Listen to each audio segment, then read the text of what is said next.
There's obviously an interdependence. We've seen this with the refugee crisis, where Turkey was the solution to Europe's refugee management problem. But at the same time, Turkey also needs the EU. In the past, most of Turkey's political and economic reforms were facilitated at a time when Turkey's EU prospects were clear.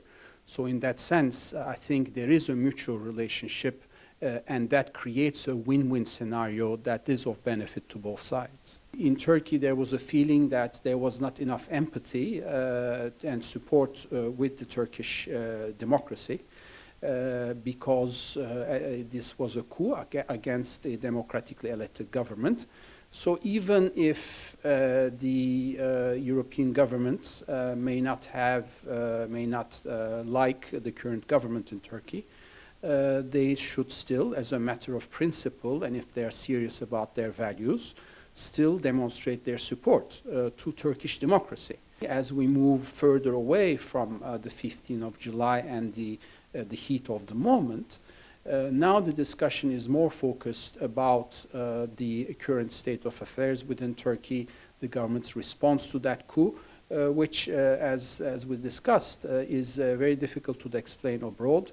It's also quite difficult to explain domestically because things have certainly acquired a dimension which will create problems both from a legal standpoint but also from a societal standpoint, given that some of the people who are being caught in this net may in due time be found to be innocent, but there are still quite a large number of people.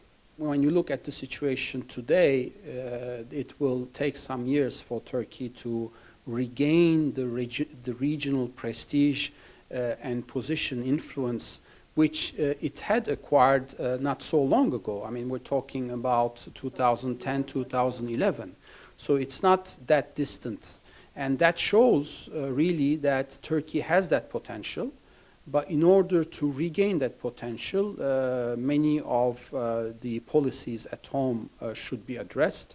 Firstly, Turkey should certainly improve its own democratic standards so that it can project an image of stability and really an example and a source of inspiration, as the Turkish leadership used to say, for the countries in the region.